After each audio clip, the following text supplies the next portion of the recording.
Iran Israel जंग के बीच Gaza को लेकर मोदी सरकार पर भड़की प्रियंका गांधी। यूएनजीए के प्रस्ताव पर भारत ने नहीं किया वोट तो भड़क गई प्रियंका गांधी। मल्लिकार्जुन खड़गे ने भी मोदी सरकार पर साधा निशाना, कहा खराब हो चुकी है भारत की विदेश नीति। नमस्कार, न्यूज एक्सप्रेस देख रहे हैं आप, आपके साथ मैं हूं खुशबू राय। दुनिया इस वक्त तीसरे विश्व युद्ध के मुहाने पर खड़ा है। रूस, यूक्रेन, इजरायल, ईरान, गाजा पट्टी, ये सब युद्ध के मैदान बन चुके हैं। अमेरिका इजरायल के साथ है, ईरान को धमकी दे रहा है, यहाँ तक कि आतंकी देश पाकिस्तान को भी अमेरिका ही पाल रहा है। वहीं दूसरी तरफ रूस और चीन जैसे ताकतवर देश है। कुल मिलाकर अब दुनिया के सभी देशों के लिए फैसला लेने का समय आ गया है कि कौन किस तरफ है और किसका साथ दे रहा है। अब जब ऐसी परिस्थिति बनेगी तो जाहिर सी बात है कि भारत को भी अपना पक्ष रखना ही पड़ेगा। भारत हमेशा से शांति का पक्ष धर रहा है, लेकिन विपक्ष का कहना है कि पूरी दुनिया में बन रही विकट परिस्थिति में मोदी सरकार की विदेश नीति फेल हो गई है। प्रियंका गांधी ने अभी हाल ही में अपने एक्स हैंडल पर एक लंबा चौड़ा पोस्ट किया और मोदी सरकार के विदेश नीति पर सवाल उठाया। तो प्रियंका गांधी ने मोदी सरकार के किन किन फैसलों की आलोचना की है, चलिए आपको बताते हैं विस्तार से। आपको पता है कि इजरायल और गाजा के बीच लंबे समय से संघर्ष जारी है। खासकर इजरायल पिछले 2 सालों से गाजा में मानवता की हत्या कर रहा है, बमबारी कर रहा है और पूरी गाजा पट्टी को कब्रिस्तान उसने बनाकर रखा हुआ है।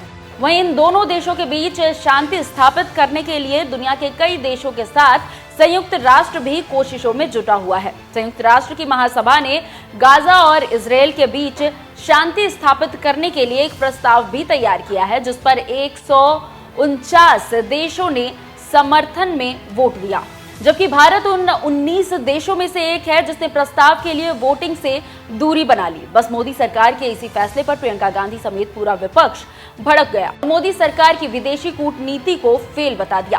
प्रियंका गांधी ने अपने एक्स हैंडल पर एक लंबा चौड़ा पोस्ट किया, जिसमें उन्होंने लिखा, ये शर्मनाक और निराशाजनक है कि हमारी सरकार ने गाजा में नागरिकों की सुविधा और कानूनी तथा मानवीय दायित्वों को पूरा करने के लिए संयुक्त राष्ट्र के प्रस्ताव पर विचार न करने का फैसला किया। 60,000 लोग, जिनमें ज्यादातर महिलाएं और बच्चे हैं, पहले ही मारे जा चुके हैं। एक पूरी आबादी को बंधक बनाकर भूख से मारा जा रहा है और हम कोई कदम उठाने से इनकार कर रहे हैं। ये हमारी उपनिवेशवाद विरोधी विरासत का दुखद उलटफेर है। वास्तव में हम न केवल नेतन्याहू द्वारा पूरे देश को नष्ट किए जाने पर चुप खड़े हैं, बल्कि हम उनकी सरकार द्वारा ईरान पर हमला किए जाने और उसकी संप्रभुता का घोर उल्लंघन करते हुए उसके नेतृत्व की हत्या किए जाने पर भी खुशी मना रहे हैं और सभी अंतर्राष्ट्रीय मानदंडों का पूरी तरह से उल्लंघन कर रहे हैं। हम एक राष्ट्र के रूप में अपने संविधान के सिद्धांतों और अपने स्वतंत्रता संग्राम के मूल्यों को कैसे त्याग सकते हैं, जिसने शांति और मानवता पर आधारित अंतर्राष्ट्रीय क्षेत्र का मार्ग प्रशस्त किया। इसका कोई औचित्य नहीं है। सच्चा वैश्विक नेतृत्व न्याय की रक्षा करने के साहस की मांग करता है। भारत ने अतीत में ये साहस निरंतर दिखाया है। एक ऐसी दुनिया में जो तेजी से विभाजनकारी होती जा रही है, हमें मानवता के लिए अपनी आवाज पुनः उठानी होगी और सत्य और अहिंसा के लिए निडरता से खड़ा होना होगा। प्रियंका गांधी के अलावा कांग्रेस के राष्ट्रीय अध्यक्ष मल्लिकार्जुन खड़गे ने भी मोदी सरकार को घेरते हुए पोस्ट किया। उन्होंने लिखा कि प्रधानमंत्री मोदी अपने विदेश मंत्री की बार बार की गई गलतियों पर ध्यान दे और इसकी जिम्मेदारी ले। उन्होंने आगे लिखा कि गाजा में सीज फायर स्थापित करने के लिए यूएनजीए के प्रस्ताव पर दुनिया के 149 देशों ने वोट किया, लेकिन इस प्रस्ताव पर वोट न देकर भारत अब अलग थलग पड़ गया है, क्योंकि भारत उन 19 देशों में शामिल है जिन्होंने वोटिंग से खुद को दूर रखा। इनके अलावा पवन खेड़ा ने भी अपने एक्स हैंडल पर एक लंबा चौड़ा पोस्ट किया, जिसमें उन्होंने लिखा, भारत का 12 जून 2025 को संयुक्त राष्ट्र में गाजा युद्ध विराम पर मतदान से दूर रहना एक चौंका देने वाली नैतिक कायरतापूर्ण कृत्य है। ये हमारी उपनिवेशवाद विरोधी विरासत और स्वतंत्रता संग्राम के मूल्यों के साथ शर्मनाक विश्वासघात है। कभी भारत ने फिलिस्तीन के लिए मजबूती से खड़ा होकर इतिहास रचा था। 1974 में फिलिस्तीन मुक्ति संगठन यानी कि PLO को मान्यता देने वाला पहला गैर अरब देश बना। 1983 में नई दिल्ली में आयोजित 7वें गुट निरपेक्ष आंदोलन यानी कि NAM शिखर सम्मेलन में यासीर अराफात को आमंत्रित किया और 1988 में औपचारिक रूप से फिलिस्तीनी राज्य को मान्यता दी। हमने न्याय के लिए रणनीति के तौर पर नहीं बल्कि सिद्धांत के तौर पर खड़े होने का चुनाव किया था, लेकिन आज वो गौरवशाली विरासत मलबे में तब्दील हो चुकी है।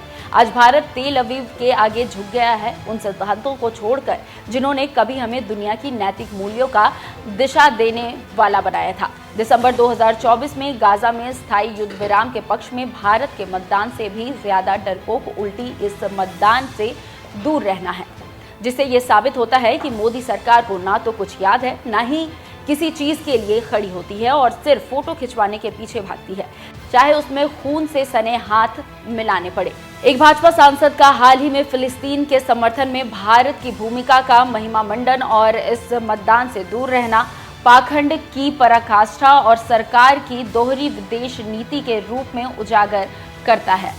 एक ऐसी सरकार जो गाजा में बच्चों के जलाए जाने के बावजूद युद्ध विराम के लिए वोट देने से डरती है, वो भारत या दुनिया को नैतिक दिशा और नेतृत्व देने के लायक नहीं है। वैश्विक नेतृत्व चुप्पी और चापलूसी पर नहीं बनता। अगर हम चाहते हैं कि वैश्विक मंच पर हमारी आवाज मायने रखे तो हमें सबसे जरूरी वक्त पर बोलने का साहस दिखाना होगा। हमारी ताकत हमेशा हमारी आवाज के नैतिक वजन में आई है। जब भारत विदेशों में निर्दोष जिंदगियों की रक्षा करने से इनकार करता है तो हम वो नैतिक पूंजी गवा देते हैं जो विदेशों में भारतीयों की रक्षा करती है। जब इजराइल पश्चिम एशिया को आग में झोंक रहा है, Gaza, West Bank, Lebanon, Syria, Yemen और अब ईरान पर बमबारी कर रहा है, मोदी की मिलीभगत ने भारत की अंतरात्मा को छोड़ दिया है। दुनिया सबसे ऊंची आवाज में बोलने वाले देश को नहीं सुनती, वह उस देश को सुनती है जो स्पष्टता, साहस और अंतरात्मा के साथ बोलता है, और भारत को कभी भी अपनी वो आवाज नहीं खोनी चाहिए।